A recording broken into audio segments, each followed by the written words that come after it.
Hey everybody, this is Steven from PopCultureMaven.com. We're back with this week's new comic book reviews, and honestly, I think it's one of the smallest weeks I've ever seen. DC really didn't have much. Nothing big came out from DC this week, so there's no real DCs to review. It's literally mostly indie, indie and small publisher book. I mean, Image is not really a small publisher, but and one Marvel book. So it's pretty lean this week. So let's just get to it. First up, we have the Savage Sword of Conan #1. So there's two comic stories in here. There's Conan and the Dragon Horde, written by John Acurdy and Max von Fiften, and Master of the Hunt Part 1, that's written and drawn by Patch Zurcher. Now, this is a throwback to Marvel did the Savage Sword of Conan back in the day. Back in the day, there was we all know the Comics Code Authority. So to kind of get around the Comics Code Authority, if you printed it in magazine size and in black and white, because really color was just cost prohibitive back then, and it was a lot cheaper to do black and white books. You didn't have to have it, didn't have to be submitted to the Comics Code Authority. So Marvel got this idea that they would do well. They did Savage Tales, and it didn't do well. And then somebody came up with the idea, probably Stan, to do a Conan book. So they did the magazine, and it was a big hit, and it ran for like, I think, 245 issues. It was huge. So Titan now has the Conan license, so they've been doing a new Conan book. So they're also doing this magazine. So it's kind of a throwback for the old farts like me that remember all, like the newsstand and black and white magazines and stuff like that. Warren and Creepy were other magazines of the time that avoided the Comics Code Authority. So, like I said, there's two stories in here. There's also some, stories that are just text stories and stuff like that. And there's a really nice introduction by Roy Thomas, who wrote a lot of the original Savage Sword of Conan's, and he hints that he actually has some stories for this new Titan version. So we'll just really concentrate on the two comic stories in here. The first one is Conan and the Dragon Horde, and basically what it is, he's following Prince Sahid, who's been exiled, and he's going back to reclaim his kingdom.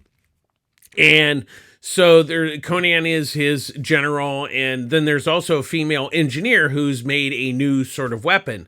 So basically they go and storm the castle, but also at the main gate, the gate before they get to the area with the castle, they get attacked by a dinosaur. So that's he of course the prince knows all this stuff, and there's a secret which I will not reveal, that he knows what's going on. And the whole reason, well, he's told Conan and the rest of the army, hey, there's a lot of gold there, you guys are going to be rich if you follow me, blah blah blah. Well, yeah, there's something there that the prince wants. But once again, I won't give that away.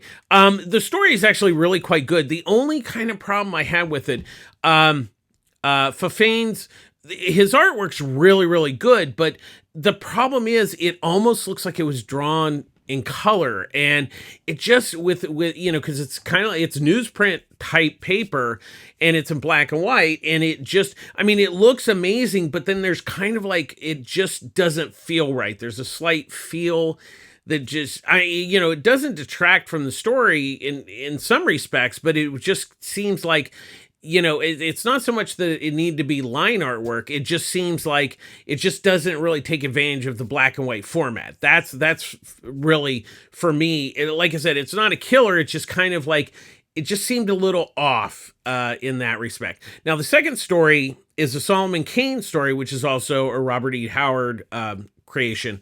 And what it is he goes to this village where there's this monster that has been attacking the sheep and stuff like that, and so he stays with this so the husband has went out to hunt this monster, so the wife and the son are there, and they're shearing the dead sheep to at least get the wool and everything, and so the kid gets kidnapped by the monster, and then Solomon follows him.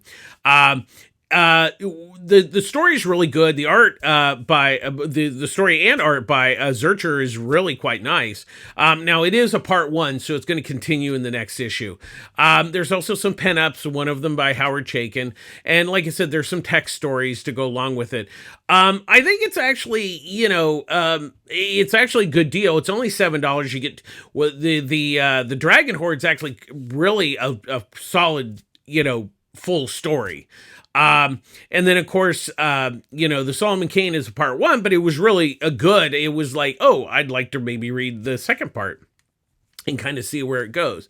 Overall, I think it's a nice package and everything. I think it's just going to be interesting to see how the reaction of a modern audience is to a black and white magazine size on newsprint.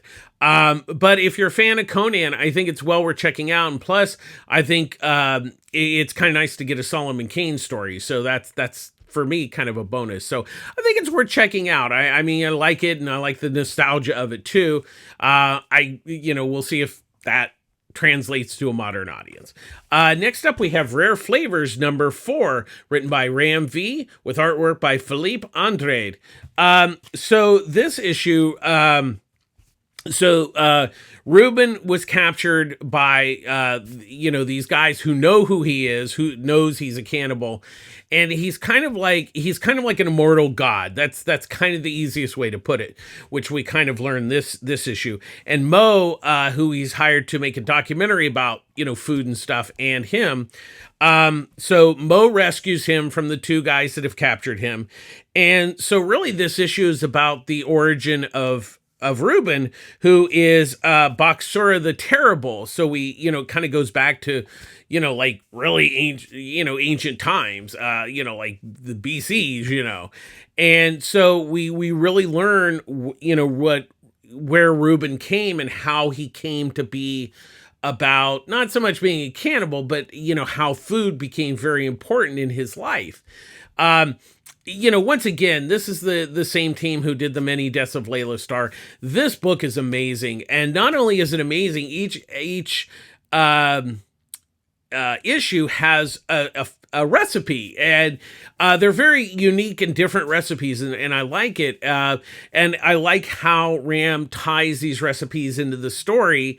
And it's just so unique and different. And then Andre's artwork is it's incredible. It's so gorgeous. And, the line work, the coloring, it's amazing. And the story, it's so different and unique, but yet very accessible. And, I really like that. And I like the fact that, we're at issue 4, and, and we finally kind of learn Reuben's,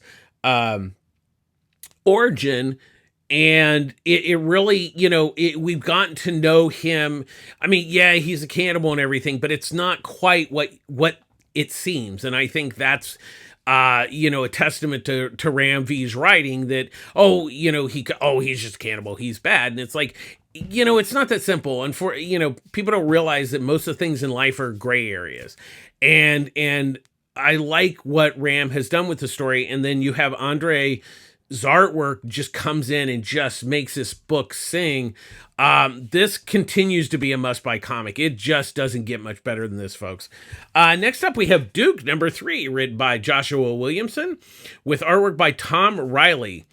So Duke has been captured, and he's been put in the pit prison.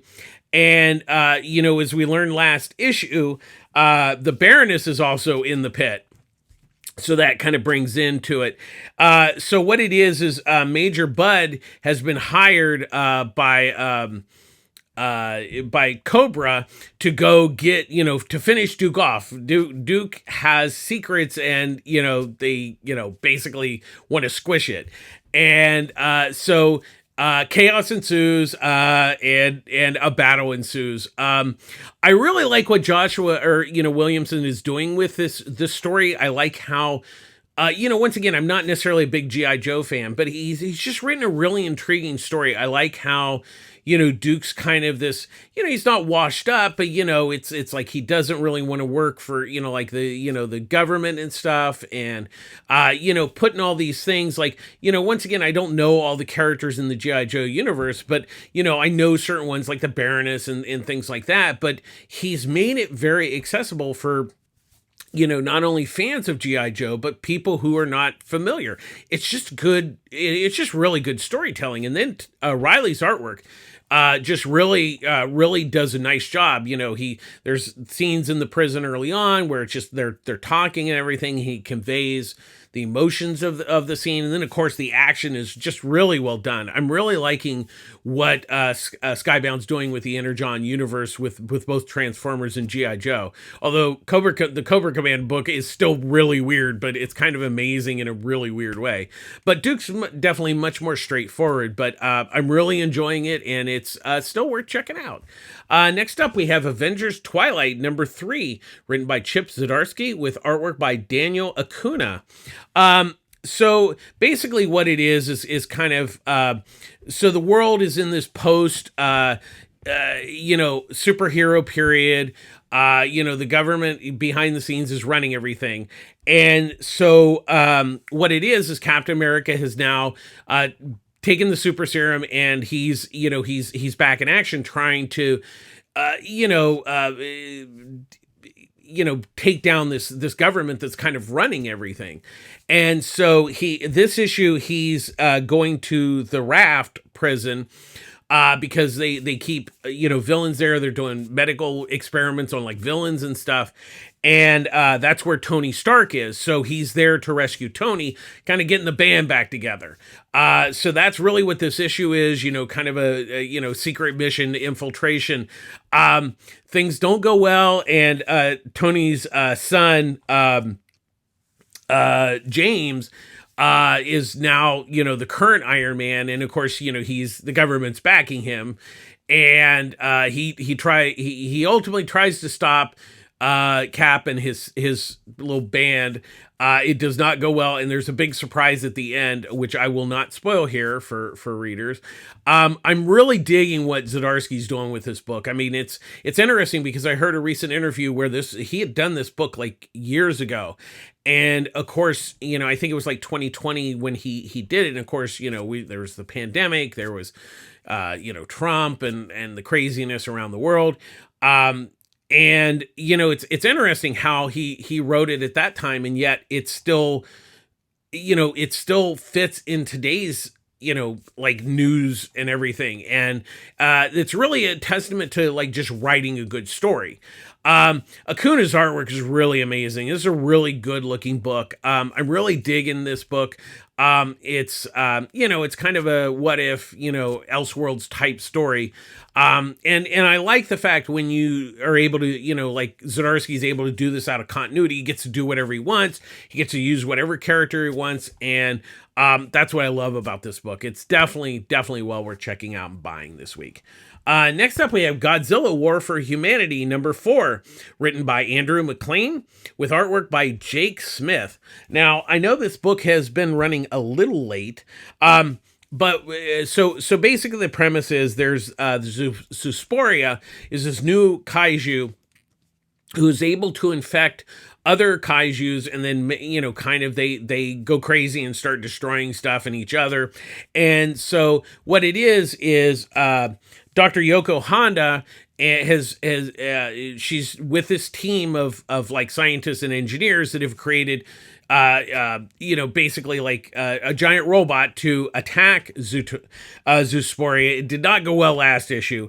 And so this issue, Godzilla is trying to defeat Zoosporia, and him and Mothra are doing their best, and it's not going well. So Samantha, Yoko's daughter, takes a ship and says, "Hey, Mom, you guys aren't doing anything. I'm going to go save Godzilla and save the world."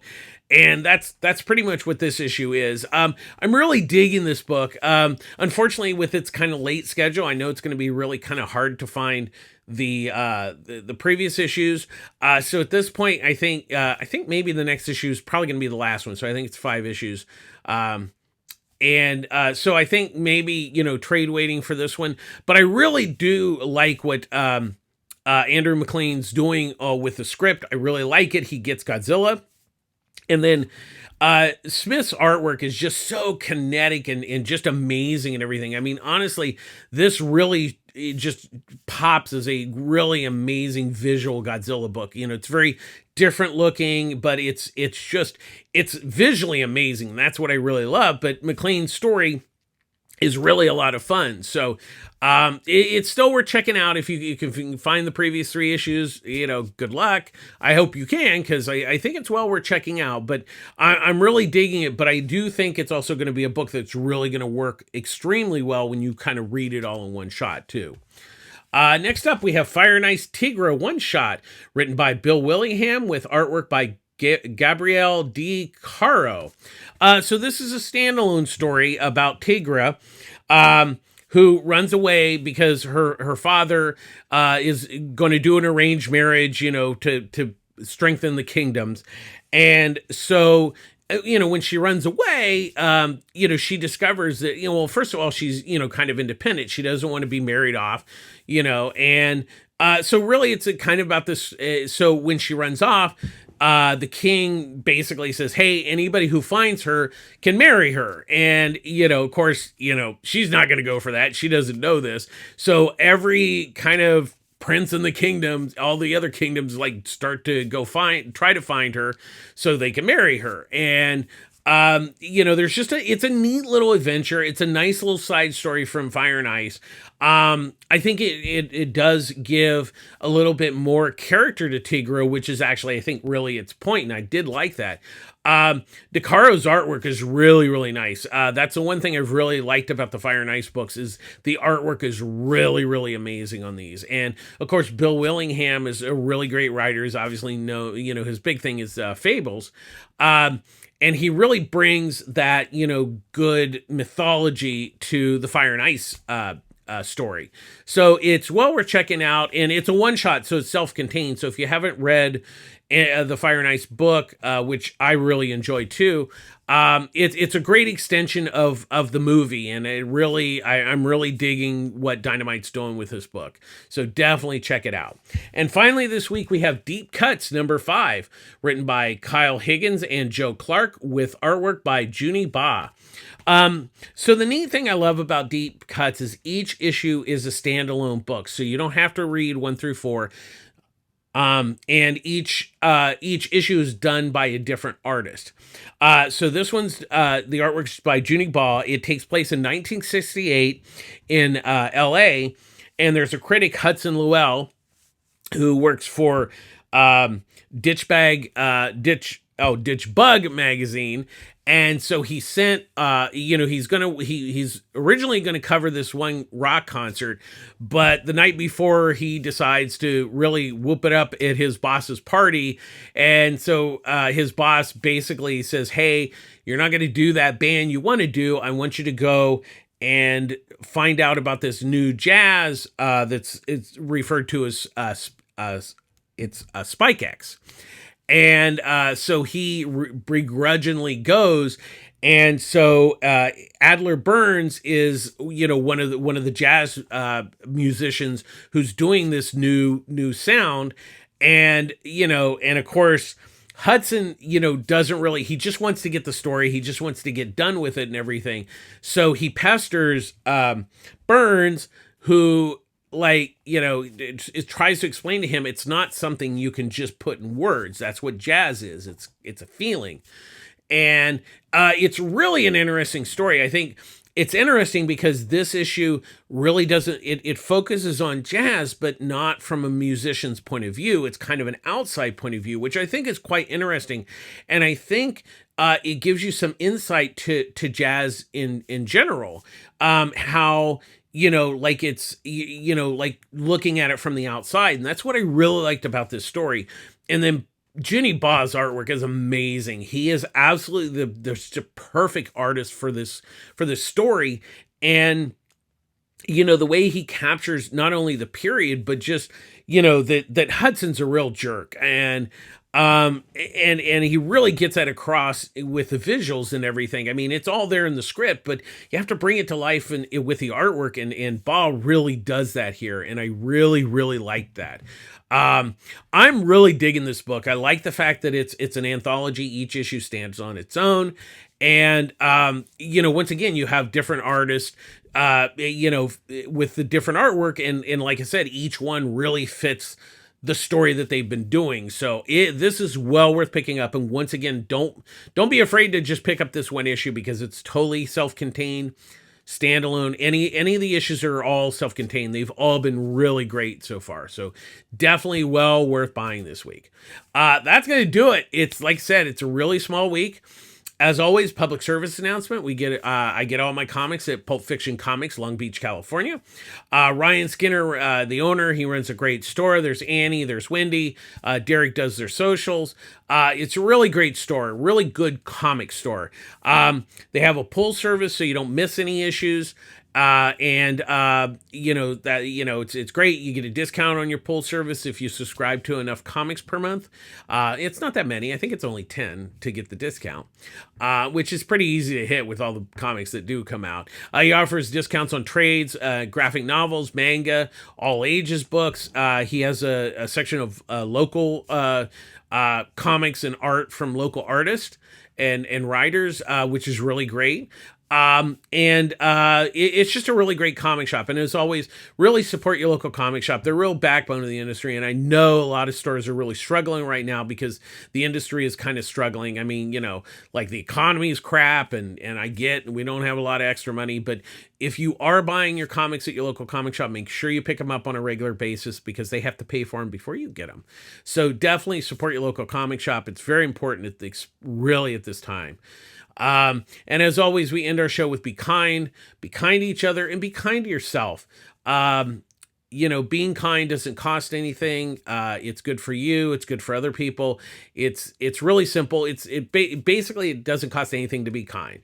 And really, it's also very important to take care of yourself at this time. Times are tough.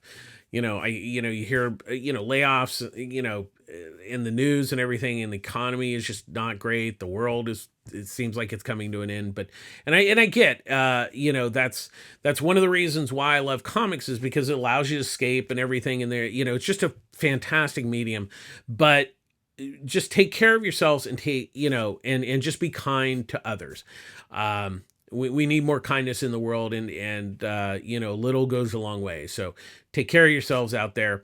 Thanks for watching. As always, please like and subscribe to our YouTube channel.